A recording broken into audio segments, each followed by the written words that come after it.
Good evening. I'm Nancy Grace. I want to thank you for being with us. We go inside Tot Mom's murder investigation and learn police spend literally hundreds of man-hours meticulously creating a detailed and high-tech analysis of Tot Mom's sleep patterns. That's right, sleep patterns, tracking her every movement based on literally thousands of cell calls and texts in the hours and days after Kelly goes missing.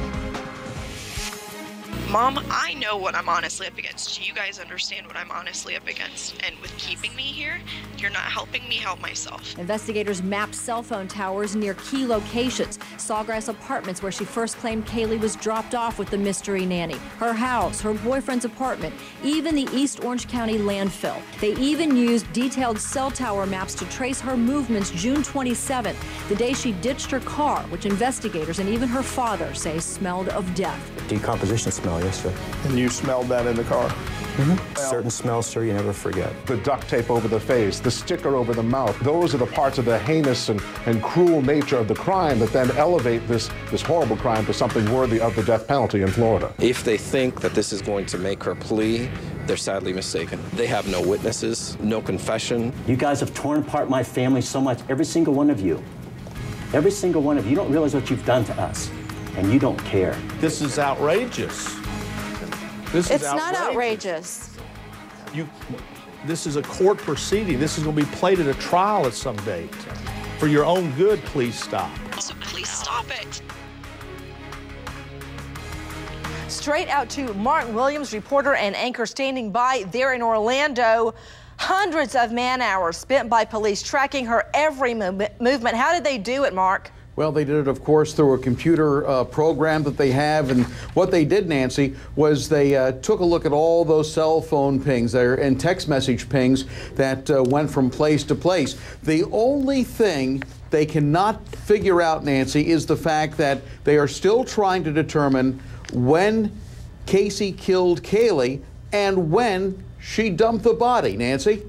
Out to Ellie Jostad, our chief editorial producer on the case from the very beginning. We are taking your calls live. Ellie, I'm thinking this probably took thousands of man-hours, not hundreds of man-hours. And Ellie, how many calls and texts are we talking about? This is the call log. It's 147 pages. Conservatively, there's about 30 texts or calls per page. So if you add that up, we're talking over 4,000 calls or texts. In what period of time? This is just from June 1st to July 17th.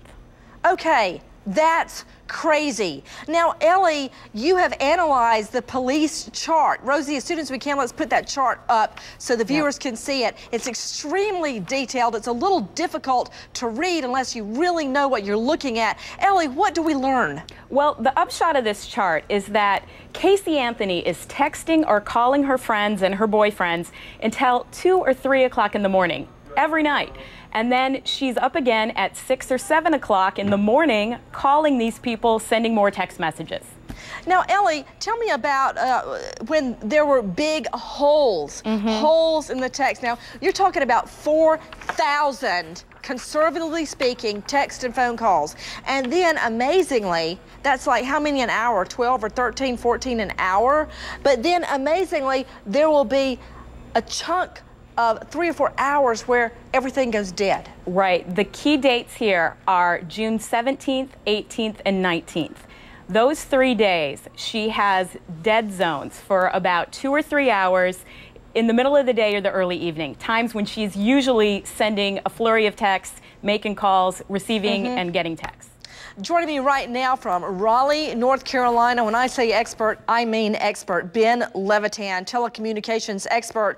Mr. Levitan, thank you for being with us. In November, you personally analyzed her text messaging activity. What did you learn, and what have law enforcement been able to learn? Nancy, you broke this story back on November 14th when you sent me this material. Now, what the police have done is they have taken the telephone calls and plotted them out. But if I have to take the expert's position for the defense, I'm going to say, well, many of these calls might have gone straight to voicemail. She didn't necessarily take these calls. So that's why when we did our analysis back in November, we only looked at text messages. because that means she actively had the device in her hand. And my findings were consistent. She slept about 3.5 hours a night. She averaged 12 text messages an hour. And I analyzed the 4 days before and after June 16th. I found the same thing. I found that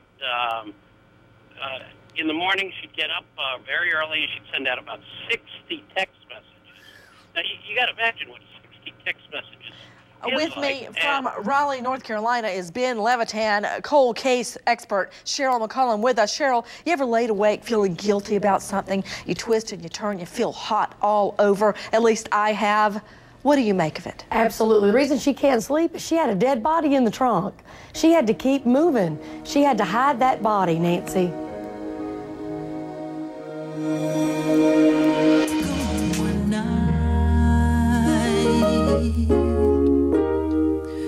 Like the loss of sunlight